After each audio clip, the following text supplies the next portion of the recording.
servantes qui étaient autour de nous, qui sont là, disaient que le deuxième applicatif des épouses des leaders, c'est sorcière. C'est vrai que je l'ai déjà entendu. Voilà.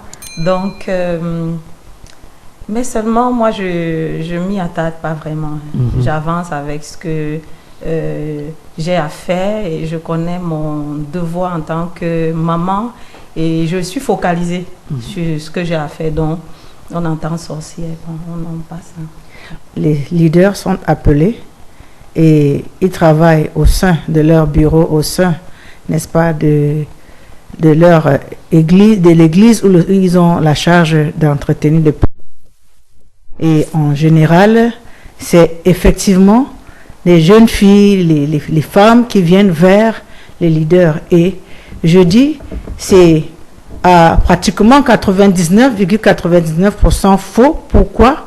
Parce que en réalité, le problème qui se pose dans cette relation pasteur, apôtre et fidèle se pose au niveau du souci qu'elles viennent exposer d'abord et qu'elles ne veulent pas, n'est-ce pas, exposer aux femmes que nous sommes, qui maîtrisons la nature de la femme et les divers défis que la femme peut rencontrer. Elles préfèrent nos hommes.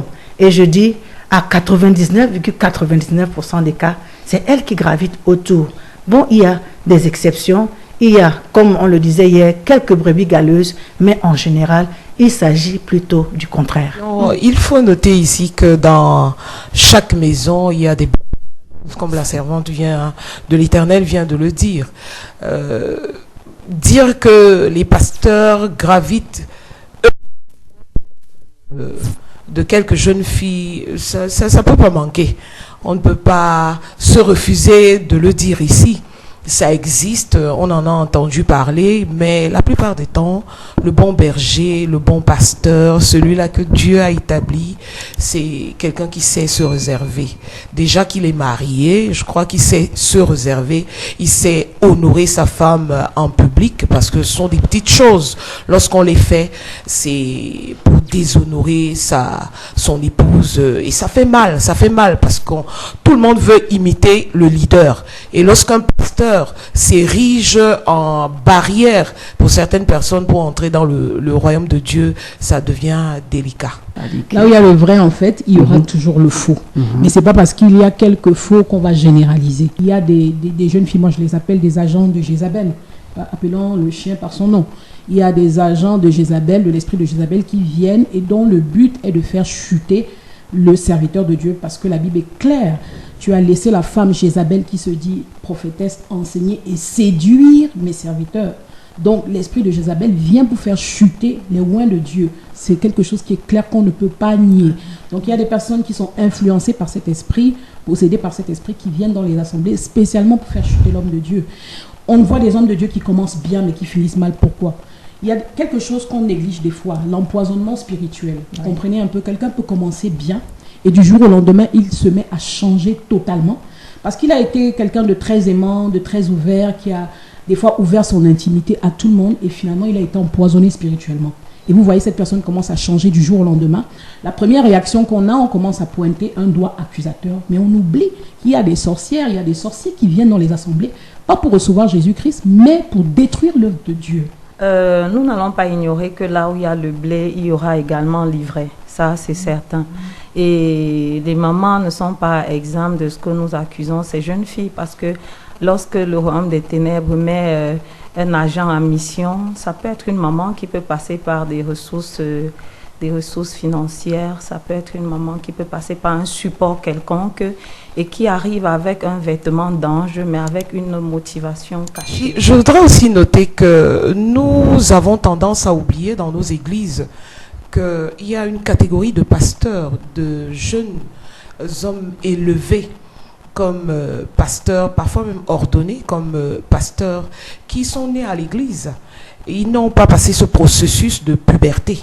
Ça, on le note pas souvent. On a tendance à l'oublier. On a vu des garçons naître à l'église. Il a passé ses 17 ans à l'église, 18 ans, 19 ans. Et il a toujours été soumis, ayant peur des parents. Et lorsqu'il lui arrive d'être marié, déjà hors de l'emprise des parents, il commence donc à faire sa puberté. Et à ce moment-là, si on était de l'autre côté de l'Afrique, on dirait, il faut qu'il voie un psychologue. D'autres disent que Jésus nous a volé notre jeunesse. Il faut qu'il voie un psychologue. Donc, il y a cette catégorie-là que nous devons aussi, prendre en compte. Dont nous devons parler en ce matin. Oui, révérende Solange Souga, il a reconnu qu'avec le poids des responsabilités, vous êtes moins joyeuse, moins gaie. Est-ce que ce n'est pas justement cette évolution-là? Parce que l'homme de Dieu vous rencontre, vous êtes cette jeune fille qui sourit, qui est souriante. Aujourd'hui, il a le sentiment d'avoir en face de lui un homme. Et il veut peut-être la joie. Et peut-être aussi le physique faisant, vous avez pris de l'âge. Ce qui est naturel. Et comme l'homme, lui, c'est un jeune qui est vieux. Est-ce que ça ne peut pas être aussi des pistes explicatives? Donc, on peut concéder à certains de nos hommes le fait qu'à un moment donné, sur le plan soit doctrinal ou bien sur le poids justement des responsabilités, il y a le devoir de l'épouse qui doit garder, éduquer ses enfants, faire grandir ses enfants, comme le Seigneur le dit, les garder dans une parfaite soumission. Donc c'est un devoir, c'est une responsabilité assez lourde, parce que la première église, comme on le disait hier, c'est la famille. Donc le Christ qu'on prêche aux âmes à l'église, en fait on doit pouvoir démontrer ce Christ dans nos vies. Nos enfants doivent pouvoir démontrer cette vie. Bon, il arrive que peut-être les maternités, donc moi j'ai eu parfois quelques remarques pertinentes, parce que bon, Mommy, vraiment Darling, effectivement tu es très belle dans ta tenue, ben, sauf qu'il y a peut-être tel aspect de ton physique qu'il faut revoir. Je sais que à donner au sport auparavant, maintenant, l'excès de responsabilité, parfois, je n'y vais pas tout le temps. Et il y a des petites choses qui peuvent être fondées dans les remarques des leaders, vis-à-vis de son épouse. Et ce visage qui a changé là avec le temps. Le visage sur le plan physique. Sérieux, non, c'est-à-dire vous êtes devenu un peu plus sérieux. L'homme de Dieu, peut-être, c'était la joie, c'est le sourire qui l'attirait. Aujourd'hui, là, en face de lui, un masque. Vous êtes nerveux, vous ne riez plus. Oh, bon, ça c'est assez exagéré comme. Donc, personnellement, j'ai un tempérament phlegmatique et il est compliqué pour certains fidèles, effectivement, de cerner quel est mon caractère. Et il va dans tous les sens. Ceux qui disent, bon, elle est dure, elle est orgueilleuse, bon. Il y a plein de choses qui me reviennent souvent, mais je dis, ben, Seigneur, c'est mon caractère. Ben, en fait, en ce qui concerne l'aspect joyeux, je suis vraiment une femme joyeuse, même si ma façon d'exprimer mes émotions, c'est pas comme tout le monde, tout le temps, mais au fond de moi, la joie du Seigneur y est. Et si les responsabilités ont parfois fait croire à certaines personnes qu'elle est peut-être amère, elle est peut-être frustrée, c'est une mauvaise interprétation, tout simplement. Quand vous commencez le ministère, au départ, vous ne pensez vraiment pas à cet aspect. Vous n'avez pas... C'est-à-dire parce que vous êtes naïf, en fait, vous n'imaginez pas que de telles choses peuvent se retrouver dans la maison du Seigneur. En fait, vous pensez que l'église, c'est le ciel et vous êtes en présence des anges. Vous êtes certain que les gens qui viennent à l'église viennent parce qu'ils ont une soif de Jésus-Christ de Nazareth. Comme la Bible dit, venez à moi, vous tous qui êtes fatigués et chargés. Donc, vous commencez le ministère avec cet état d'esprit. C'est maintenant sur le terrain que vous découvrez, en fait, que tout... Vous voyez, donc... Au départ, vous ne pouvez pas imaginer, vous n'avez pas cette peur-là, que comme mon mari était un serviteur de Dieu et il m'a courtisé, il va courtiser toutes les autres. Non, vous savez qu'un homme de Dieu, c'est un homme pur, c'est un homme qui cherche Dieu, c'est un homme qui veut donner Dieu aux gens. Donc, si ça a commencé avec vous, qui vous dit que ça s'arrête avec vous? Mais le mariage, c'est une institution divine. La Bible dit que le mariage soit honoré de tous, vous comprenez un peu. Donc, pour vous, en tout cas pour moi, quand je me suis mariée et on a commencé à servir le Seigneur, pour moi, un homme de Dieu, franchement, ne se plaît pas. Ça peut arriver, mais il ne va pas se plaire dans ça. Vous comprenez un peu? C'est pas ça sa motivation. Sa motivation, ce sont les âmes. Donc, c'était pas une peur que j'avais. Vous comprenez? C'est sur le terrain qu'on découvre que il y en a qui viennent à l'église, pas pour Jésus-Christ, mais pour l'homme de Dieu. Et pas pour le faire avancer, mais pour le faire chuter. Quelles sont les méthodes mises sur pied par vous, concurrentes de la foule, justement pour prendre vos places? My God. Je dirais que c'est un peu compliqué pour moi parce que je ne suis pas à la place de ces concurrentes-là. Parce que je vous ai la révérende Suzanne Ngos-Makol indiquait par exemple, certaines sœurs se retrouvent en train de s'asseoir de manière bizarre, oui, trop par bizarre à l'église. Oui, cependant, en tant que maman, nous observons des attitudes qui présagent une certaine motivation. Vous allez voir, j'ai eu à observer une maman qui entrait dans le bureau à une certaine époque, toujours en suçant le bonbon de manière bizarre. Et puis voilà, vous comprenez. Parce qu'en tant que femme, il y a une certaine sensibilité que nous avons, que l'homme ne peut pas avoir, que l'homme n'a pas. On peut ressentir une situation avant qu'elle ne se produise. Et c'est la raison pour laquelle un époux qui écoute son épouse, pas dans tout, hein, on ne va pas dire, parce que Sarah a quand même eu, voilà, qui écoute quand même avec une certaine attention son épouse, il y a des dangers qu'il va éviter. Donc nous voyons des attitudes, ça peut être des tenues assez ouvertes, comme on appelle couramment VCD, voilà. Je vais abonder dans le même sens que la révérende Mirabel tout à l'heure. Lorsqu'on se connaît, on n'a pas besoin de se chamailler avec certaines dames, certaines jeunes filles dans l'église. Nous avons noté ici, nous avons relevé ici les attitudes de quelques-unes. C'est vrai que nous n'allons pas entrer dans cette émission dans quelques bassesses parce que certaines personnes s'attendent à ce qu'on dévoile beaucoup de choses. Mais nous sommes grandes, nous sommes des dames. En dehors d'être des dames, nous sommes des révérendes pasteurs. Donc, quelle attitude? C'est malheureusement une mauvaise attitude pour certaines de nos consoeurs. Elles ne savent certainement pas qui elles sont. Parce que lorsqu'on sait qui on est, on ne peut pas bagarrer avec son enfant. Lorsqu'on sait, lorsqu'on voit même son enfant se perdre, la première qu'on devrait avoir, c'est de la pitié, de la jalousie. Vous voyez quelqu'un qui est en train d'aller en enfer. Si tant soit peu, vous êtes rempli, saturé de la présence de Dieu, je crois que ce n'est pas la jalousie qui vous anime tout de suite. C'est plutôt de la pitié. Voyant comment cette personne est égarée, elle est sur un terrain où elle ne peut pas avoir de mariage parce que l'homme de Dieu est déjà marié. Tout ce qu'elle fait ne mènera à rien. C'est de la pitié. C'est ça que quelqu'un disait encore hier ici.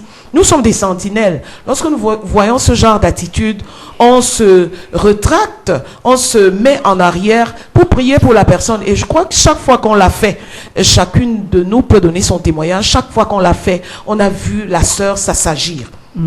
On l'a vu, moi j'ai souvent vu, c'est-à-dire que le feu, la flamme, le zèle pour détruire qui animait la sœur commence à s'éteindre, et finalement il devient une sœur à l'église. Lorsqu'on vous parle même de son histoire, elle-même se pose la question de savoir quand est-ce que c'est arrivé. Parce qu'il faut pas ignorer ici que nous sommes dans une génération, qui est attaquée.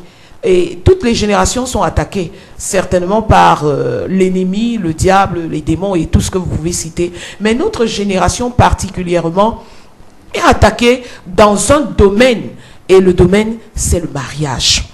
Tous les serviteurs de Dieu, de mon vivant, j'ai vécu jusqu'à cet âge-ci. Je crois que jusqu'à 20 ans, je n'avais jamais entendu dire qu'un serviteur de Dieu, un homme de Dieu, couchaillait partout avec les brebis de l'église, les sœurs de la chorale. C'était même des choses qu'on n'entendait pas. C'est pour ça que la prophétesse a dit tout à l'heure, quand on entre à l'église pour la première fois, quand on entre dans ce règne-ci, on a l'impression que tout est rose.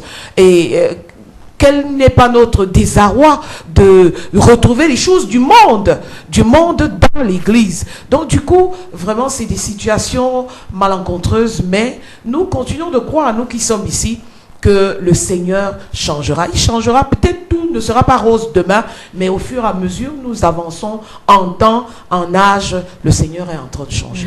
Voilà, bon, en ce qui concerne les claques, bon, moi ça arrive souvent, c'est comme maman l'a dit, il faut avoir la maîtrise de soi et connaître sa valeur. Il y a des consoeurs qui sont arrivés à ce niveau-là, mais moi je dis, je parle beaucoup, parce qu'on accuse la femme du pasteur, on l'accuse, on dit elle fait ceci, mais il y a un fait qui est là, et comme maman a dit, on ne va pas entrer à l'intérieur, mais moi, tout ce que je peux dire, donner comme conseil en ce qui concerne la violence, il ne faut même pas laisser que la sœur remarque en toi une attitude soit de colère ou de faiblesse. Parce que dès que tu laisses ressortir cet aspect-là, elle va se dire que quelque chose, enfin, que tu as atteint. Et c'est pour cela que nous, les femmes de pasteur, nous souffrons beaucoup dans le secret. Nous pleurons dans la prière. Mais quand nous sommes devant toutes ces personnes-là, il faut s'élever. Il faut vraiment s'élever. Et moi, je donnerais même un conseil à mes consoeurs, c'est que quand un événement comme ça arrive et que tu veux vraiment gifler une soeur, envoie même ta fille. Elle va faire ça. Hey, excusez-moi, oui, envoie ta fille, envoie quelqu'un qui va faire ça pour toi. Mais c'est pas la chair là-bas, nous sommes quand même dans un lieu spirituel. Vous savez, si on parle de spirituel, Jésus n'allait pas prendre le fouet entre au temple et taper les gens. Je vous assure que je confirme que plusieurs femmes de pasteurs ont vraiment un cœur très fort. Et si ça arrive qu'une femme de pasteur se met à gronder, ça veut dire qu'elle a dû supporter cette situation 1, 2 ans. Mais nous sommes des personnes spirituelles, mais nous avons la chair. Donc c'est très important. Donc je voudrais dire que mes sœurs, montez, c'est-à-dire que élevez-vous.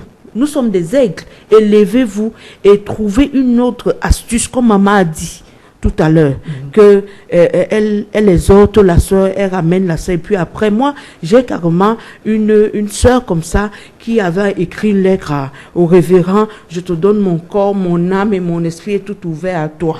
Donc, ça ouvert à Jésus-Christ. Donc, elle a tout dit, jusqu'à mettre son numéro de téléphone. Elle n'en pouvait plus. Et puis, j'ai fait quelque chose, c'était terrible, c'est que je me suis approchée d'elle. J'ai fait comme si je n'étais pas au courant. Et quand il y avait même des événements à la maison où il fallait recevoir des services, c'est elle que j'appelais chez moi pour qu'elle fasse à manger. Elle venait avec courage. Elle venait avec courage. J'ai pris un temps, j'ai travaillé sur cette fille sans même lui dire que je suis au courant. Oui, sans même lui dire que je suis au courant. Et comme maman l'a dit, aujourd'hui, elle est stable. Donc, c'est des choses qu'elle ne... Donc, il fallait beaucoup de hauteur par rapport à cela. Et prenons un autre volet d'accusation. À ce qui paraît, vous, les mamans, là, ça dit l'Église est devenue une entité familiale. Ça dit que l'étranger a le sentiment que le nom générique qu'on a donné, on devrait le changer.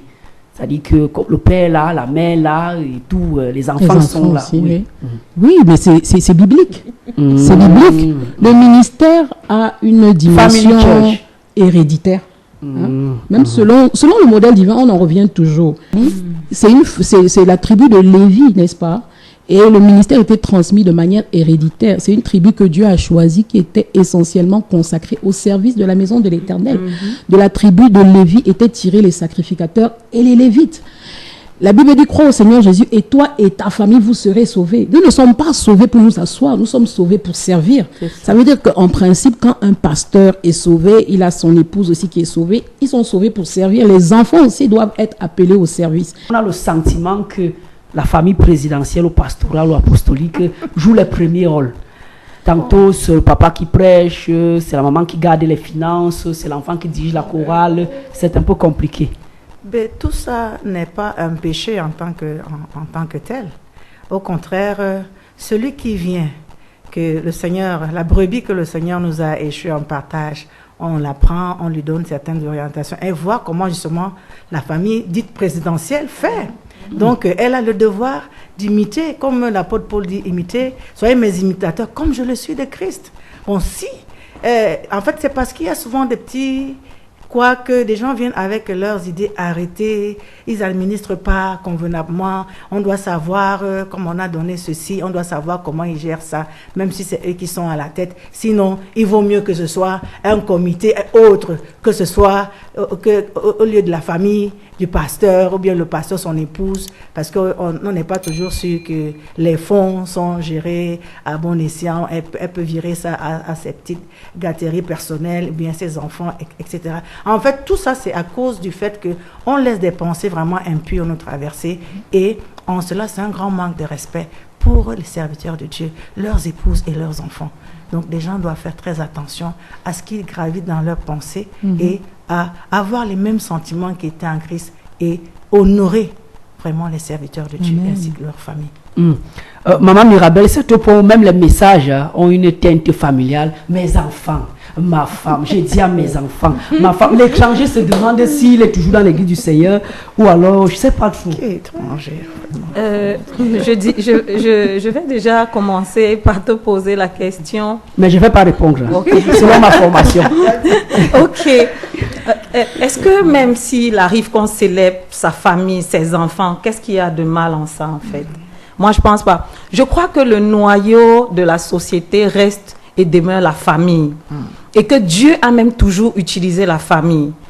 Et s'il arrive qu'un homme arrive à célébrer sa femme, qui est son partenaire, qui est son épouse, qui est son partenaire dans l'œuvre, moi je ne trouve pas de mal en ça. Parce qu'il élève sa femme, il célèbre sa femme, il met sa femme en avant dans le ministère aussi longtemps qu'il n'y a pas un péché, moi je ne trouve pas. Je pense plutôt que ce sont des personnes qui viennent avec des motivations autres. Parce que si on regarde même le modèle de l'État, elle est première dame, elle a ses privilèges quand elle sort, la route est barrée. Elle est la première dame ici. On fait des monuments, des constructions par là. Je ne pense même pas que l'Église soit arrivée à faire la moitié de ce que l'État fait en ce qui concerne les premières dames. Mais jusque-là, parce que vous allez arriver même dans des églises, vous allez voir les mamans pastos qui sont même assises derrière, mais jusque-là, ça dérange. Elle est bien habillée, mais jusque-là, ça dérange. On a l'impression que ce sont ses finances, les finances de l'église qui lui achètent des chaussures. Bien même quand elle travaille, ça dérange, son sourire dérange. Le bien-être de cette femme dérange tout le monde. Moi, je pense qu'on ne doit pas s'attarder à traiter ce genre de cas parce que ces personnes qui ont ces pensées sont des personnes qui viennent avec des motivations hautes, qui est de détruire, de séparer, de diviser. Que pour répondre à certaines personnes, on ne voudrait pas être ici doctrinal. Je crois que c'est ce que nous avons dit. Je poserai la même question à cette personne. Qu'y a-t-il de mal, comme les autres servantes de Dieu ont dit, qu'y a-t-il de mal à ce que une simple chrétienne, prenons d'abord le pasteur, la femme du pasteur comme une chrétienne, parce qu'elle est d'abord chrétienne avant d'être maman pasteur.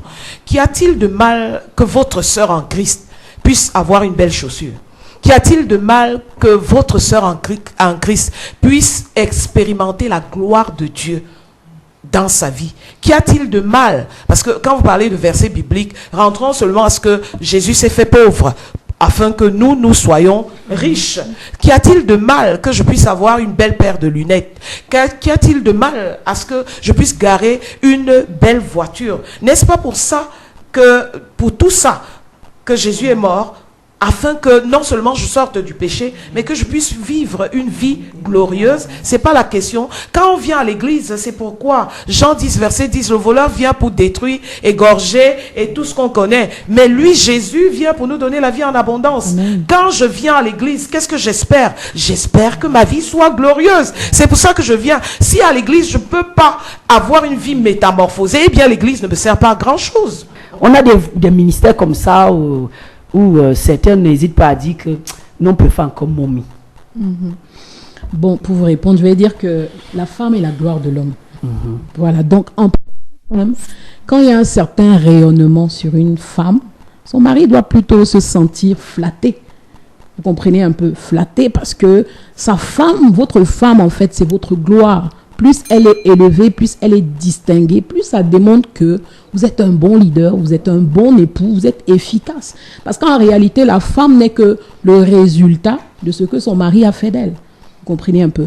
Bon, il peut arriver des cas où, on en a déjà entendu parler, où il y a comme une certaine compétition entre l'homme et la femme, mais en réalité, c'est par la sagesse qu'une maison est élevée. Quand il y a la sagesse dans le cœur des différents conjoints, on sait que le mariage, en fait, c'est un rapport les gens se mettent ensemble. Dieu met des gens ensemble. C'est pourquoi, quand on comprend le mariage selon la perspective divine, on sait qu'on ne se marie pas parce que j'ai trouvé que X est beau ou bien que Y est belle. On se marie pour accomplir les desseins de Dieu au travers de notre famille, au travers de notre foyer. Mettons un peu l'accent sur l'intercession. On a eu un débat précédent où quelqu'un affirmait que l'intercession de l'épouse du leader est plus parlante auprès de l'Éternel. Est-ce que vous souscrivez à cette déclaration?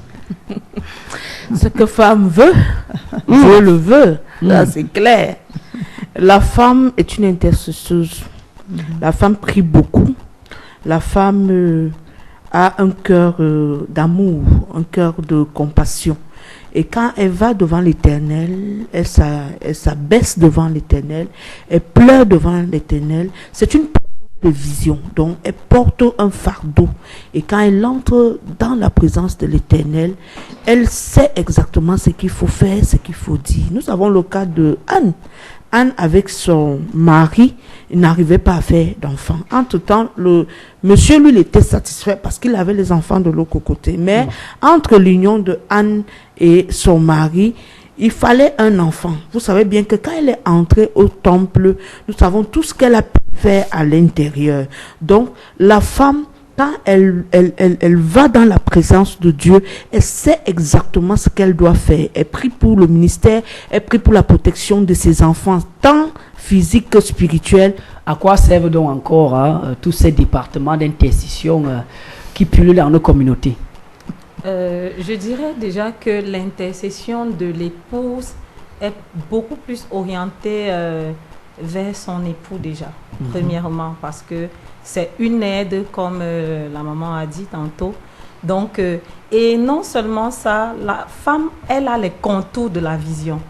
Et elle est liée par son époux, par un sentiment d'amour qu'aucune autre brebis ne pourra avoir.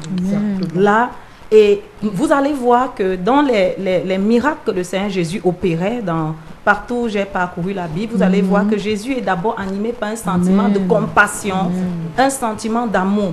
Et un intercesseur qui n'a pas ce sentiment de compassion et d'amour, on aura très peu de résultats. Or, la femme est celle-là qui aime son mari plus que quiconque. Donc, on ne vous dise pas le contraire.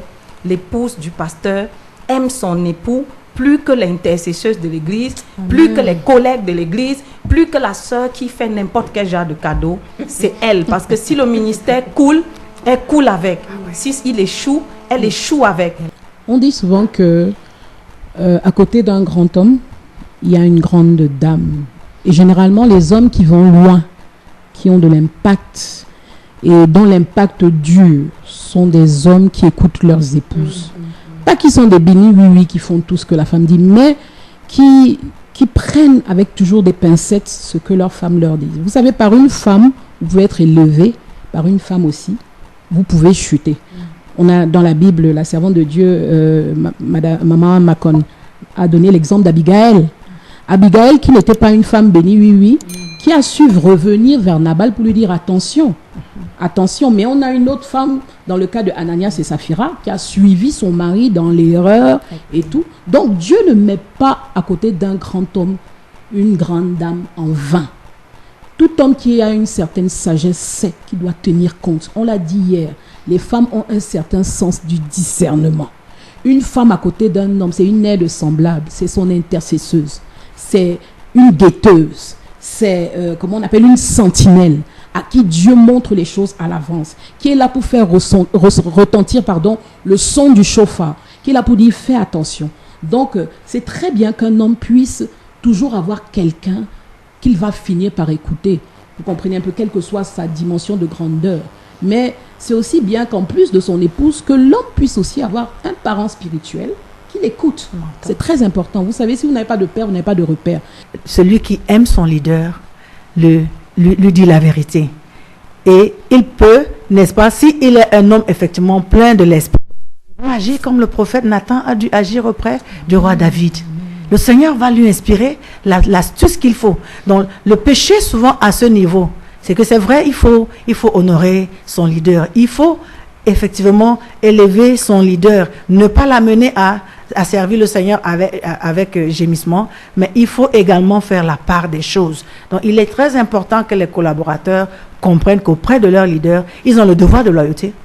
Parce que, en fait, si vous n'êtes pas loyal envers votre leader, c'est très grave. Donc, deuxièmement, ils ont aussi le devoir, n'est-ce pas, d'être véridiques. Et lorsque quelque chose ne va pas, nous aurons à rendre compte, plus que les fidèles. Le Seigneur dit que ceux qui enseignent doivent faire attention. Ceux qui gèrent les brebis, ceux qui paissent les brebis doivent faire attention. Donc, ils ont ce devoir également auprès du leader, savoir dire la vérité et savoir comment le faire. Et notre Dieu inspire le comment. Si je dis que les maris sont disponibles pour nous, c'est que je mens. Hein. Quand l'homme de Dieu est dans sa vision, avec toutes les charges du ministère et tout, il faut comprendre que la vision de l'homme de Dieu devient je ne peux pas appeler ça ta rivale, mais c'est comme sa seconde épouse. Donc il y met du temps, il y a le stress. Maintenant, ce n'est même plus facile.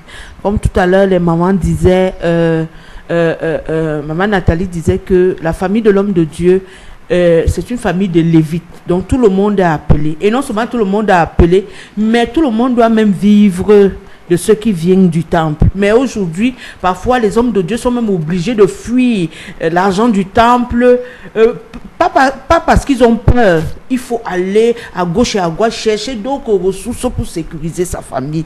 Donc l'homme de Dieu a tellement de stress concernant déjà l'église, concernant sa famille, concernant beaucoup de choses, ce qui fait que le temps mis à disposition pour son épouse, quand il est disponible pour elle, il est déjà fatigué, il est déjà épuisé. Vraiment, je pleure beaucoup. Moi, j'ai la grâce de servir auprès de mon mari 24 heures sur 24. Et c'est ça qui fait en sorte que j'ai le sentiment qu'il ne soit pas loin de moi.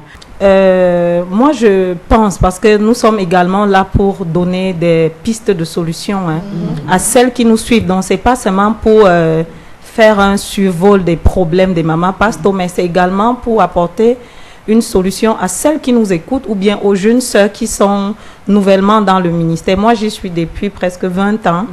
Donc, il y a des jeunes sœurs qui sont là. C'est la première année, c'est la deuxième année et c'est compliqué. Donc, ce que je voudrais apporter à ce point comme solution, c'est la nécessité pour l'épouse de pasteur de comprendre et de s'approprier la vision de son époux.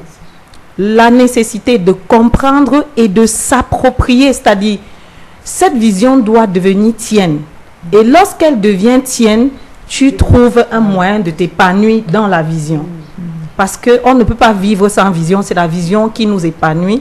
Et beaucoup d'épouses de pasteurs qui sont frustrées, c'est parce qu'elles ne trouvent pas une place dans la vision. Et elles sont perdues tout au long du voyage. Elles ne se retrouvent pas ou elles sont mises à l'écart. Donc, pour ceux qui nous écoutent, qui sont des pasteurs, donnez une place à vos épouses dans le ministère. Et celles qui nous écoutent, appropriez-vous de la vision de votre époux. Lorsque vous appropriez de la vision de votre époux, vous devenez partenaire de cette vision. Vous êtes pratiquement ensemble. Nous voyons dans des pays anglophones où l'époux est constamment avec l'épouse, comme elle a dit tantôt. Et lorsque vous êtes ensemble, vous ne ressentez pas le poids de la vision. Mais s'il faut que le mari soit tout le temps absent et que la femme déjà n'est pas imprégnée de la vision, elle est tout le temps à la maison, elle se sent, mais à quelle heure il revient? À quelle heure? Mais s'il est 23 heures, vous êtes sur le terrain ensemble, vous allez rentrer, il n'y aura pas de problème. Mais si elle est abandonnée à la maison pour des tâches ménagères uniquement, c'est là où elle ressent le poids de la vision parce qu'elle est exclue de la vision. Pour conclure un peu, j'aimerais revenir sur un petit... Allez-y. Voilà, vous avez parlé tout à l'heure quand on commençait comment faire pour discerner un peu celles qui viennent pour détruire. La Bible est claire. Vous voyez, quand on parle de l'esprit de Jézabel, c'est un esprit qui crée des liens d'âme d'abord. Donc, pour discerner un peu les personnes qui viennent, des personnes qui, dès qu'elles entrent dans l'assemblée, elles établissent un lien d'âme fort, particulièrement avec les leaders. Parce que c'est un esprit qui attaque les têtes, les leaders. Deuxièmement, les services. Mais faisons attention. Parce que je dis souvent que les sorciers sont très serviables. Donc les services, les cadeaux et tout, il y a des cadeaux empoisonnés. Donc, faisons très attention, discernons. Comme maman Mirabel a dit tout à l'heure, on n'est pas seulement là pour exposer les situations, mais on est là aussi pour donner un début de solution.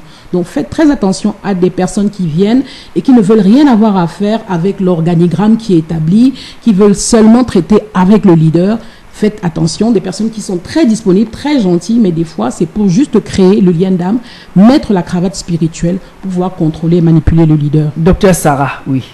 Ce que je peux dire en termes de conclusion, c'est juste parler à certaines de nos sœurs qui sont déjà dans la vigne, sur le champ, dans le ministère, en leur disant, en tant qu'épouse, cherchez à comprendre la vision de votre mari. Cherchez à la comprendre. Et plus vous la comprendrez, moins vous aurez des problèmes. Même ces histoires de femmes qui viennent renverser l'homme de Dieu, lorsque vous comprenez la vision de votre mari, vous êtes un avec lui. Parce que l'homme a que pendant qu'il est en train de dire A, toi tu es en train de dire B. Et il verra en cela que tu ne lui sers à rien. Cherchez à comprendre cette vision. Nous toutes, nous avons beaucoup de problèmes, mais nous devons savoir que nous portons aussi beaucoup de casquettes. Nous sommes des pasteurs, nous sommes des épouses, nous sommes des amis, nous sommes des intercesseuses, nous sommes toutes ces choses-là. Avec le discernement qui nous est donné par le Saint-Esprit, nous serons illuminés pour savoir quelle casquette porter à quel moment. On n'est pas épouse pendant que l'homme de Dieu est en train de rendre ministère. Ça, il faut le savoir. On n'est pas épouse. On est disciple loyal. On est pasteur. On n'est pas épouse. On n'est pas épouse lorsque votre mari rend ministère. Ça, vous devez déjà le savoir. Demain encore, certainement, nous aurons l'occasion de vous dire davantage. Oui. À toutes nos jeunes sœurs qui sont nouvellement épouses de pasteurs ou bien qui rencontrent quelques difficultés, il est important d'avoir cette confiance en soi-même. C'est très important dans le ministère. Sinon, à un moment, vous serez déséquilibré par des réactions contraires à ce que vous attendez, voire dans le ministère, parce que on entre dans le ministère avec une certaine virginité dans l'esprit, mais on se retrouve choqué. Et si vous n'avez pas confiance en vous-même, vous allez vous retrouver déstabilisé. Donc, ayez confiance en vous-même. Vous travaillez vous-même votre personnalité. Essayez de comprendre et essayez de lui faire confiance dans cette vision. C'est très important de faire confiance parce que sans la confiance, vous ne pouvez pas avoir réel impact. Il y aura beaucoup de différends. La Bible est claire en disant que l'homme qui a trouvé une femme a trouvé le bonheur. Toute femme de serviteur de Dieu doit toujours ressasser quel est le bonheur de son mari. Nous avons le devoir de veiller sur notre cœur plus que toute autre chose. Dans le d'embûche, s'il s'avère que tu es parmi celles qui actuellement sont frustrées et qui à un moment donné ont commencé à réagir autrement que le Seigneur ne voulait, le Seigneur je le dis en ce matin qu'il faudrait que tu comprennes que tu es cette femme vertueuse qui fait toujours du bien à ton mari. Ressasse dans ton cœur s'il y a un élément qui est entré, n'est-ce pas, et qui t'a amené à dérailler, reviens et ne donne pas raison aux détractrices, celles qui viennent uniquement pour détruire. Car nous avons une mission très grande, une mission glorieuse et la tâche est grande. Nous n'avons pas le droit, n'est-ce pas, à la distraction. Parce qu'il est très difficile qu'un homme humilie son épouse, souffrir ou bien l'insulte et tout. On a moins d'histoire. Mais quand Dieu bénit le ministère et que le ministère commence à s'élever, c'est là que un homme peut voir que non, cette soeur, je peux l'aimer, je peux avoir telle personne. Il faut donc gérer cette gloire-là. Et maintenant, à mes soeurs, je voudrais vous dire, élevez-vous en même temps que vos maris. Quand la gloire arrive, ça nécessite un changement de statut. Donc, tu dois changer ta manière de faire. Tu dois t'élever dans l'enseignement. Tu dois saisir la vision et t'élever avec de façon que quand une autre sœur va venir, quand il va faire la comparaison, il va se dire que ici il n'y a pas photo, ça ne vaut pas la peine.